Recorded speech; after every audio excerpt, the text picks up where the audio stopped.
Hello நண்பர்களே, welcome to mix media. நம்ம எப்பொழுதும் சப்பாத்திக்கு வெஜிடபிள் கிரேவி பண்ணியிருக்கோம், சிக்கன் கிரேவி, சப்ஜி நிறைய பண்ணியிருக்கோம். நம்ம அந்த வகையில் நாம் இன்றைக்கி வெஜிடபிள் குருமா தான் பண்ண போகிறோம். வெஜிடபிள் குருமானாலே கேரட், பீன்ஸ் எல்லாமே நம்ம போடுவோம் இல்லையா? அதே போல் தான் இன்றைக்கும் நம்ம யூஸ் பண்ணியிருக்க வெஜிடபிள்ஸ் கேரட், பீன்ஸ், கேபேஜ், உருளைக்கிழங்கு இதெல்லாமே நம்ம போட்டு செய்யலாம். வாங்க வீடியோக்குள்ளே போகலாம்.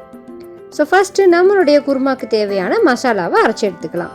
அதுக்கு ஃபஸ்ட்டு மிக்ஸி ஜாரில் ஹாஃப் மூடி கோகோனட் எடுத்துப்போம். அதுக்கு நம்மளுடைய காரத்துக்கு தகுந்தா போல் ரெட் சில்லிஸ் ஆட் பண்ணிக்கலாம். அது கூட கரம் மசாலாவான பட்டை, கிராம்பு, சோம்பு, கசகசா இது எல்லாமே ஆட் பண்ணிக்கலாம். அப்புறம் திக்னஸ்க்காக 4-5 முந்திரி பருப்பு நம்ம ஆட் பண்ணிப்போம். அதுக்கப்புறம் மல்லித்தூள் 1 ஸ்பூன் ஆட் பண்ணிக்கலாம். இதெல்லாம் போட்டு நல்லா அரைச்சி எடுத்துக்கலாம். அடுத்ததாக நம்ம குக்கர் எடுத்துக்கலாம். அதில் கடுகு போட்டு நல்லா கடுகு வெடித்ததும் ஆனியன், கறி லீவ்ஸ் எல்லாம் போட்டு நல்லா வணக்குவோம்.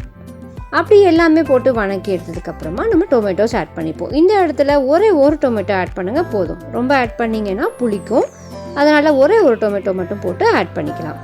அதுக்கப்புறமா நம்ம கட் பண்ணி வச்சுருக்கிற எல்லா வெஜ்ஜீஸும் ஆட் பண்ணிப்போம்.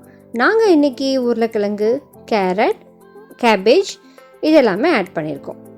இதெல்லாமே போட்டுட்டு பீன்ஸும் போட்டிருக்கோம். இது எல்லாமே போட்டுட்டு நல்லா நம்ம வணக்கிக்கலாம். அப்போ தான் நம்மளுடைய கிரேவியில் நல்லா வெஜிடபிள்ஸ் நிறையா இருக்கும். குழந்தைங்களுக்கு நீங்கள் நிறைய வெஜிடபிள்ஸ் போட்டு கிரேவி பண்ணி கொடுங்க. அப்போ தான் அவங்களுக்கு ஹெல்த்தியான ஐட்டம்ஸ் கிடைக்கும். சப்பாத்தி வெறும் சப்பாத்தியாக சாப்பிடாம இந்த மாதிரி வெஜிடபிள்ஸ் நிறைய ஆட் பண்ணி குருமா பண்ணி கொடுங்க. ரொம்ப ஹெல்த்தியான ரெசிபி. ரொம்ப சிம்பிளாக சீக்கிரமாக வித்தின் ½ அன் ஹவரில் நம்மளுடைய கிரேவி அண்ட் சப்பாத்தி ரெண்டுமே ரெடி ஆகிடும்.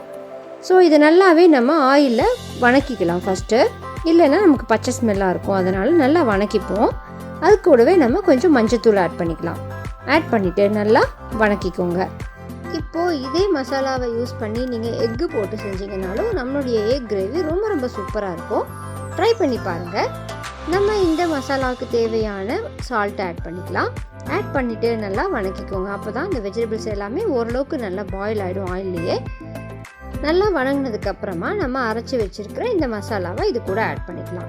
ஆட் பண்ணிவிட்டு நம்ம குருமாக்கு தேவையான வாட்டர் கன்சிஸ்டன்சி பார்த்து ஆட் பண்ணிக்கோங்க.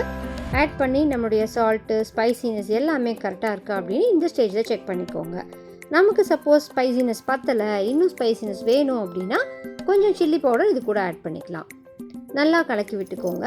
கலக்கி விட்டுட்டு நம்மளுடைய குக்கரை நம்ம ஒரு 3 விசில்ஸ் போட்டு மூடி வச்சுருவோம். நம்மளுடைய சூப்பரான குருமா ரொம்ப சிம்பிளாக ரெடி ஆகிடுச்சுங்க.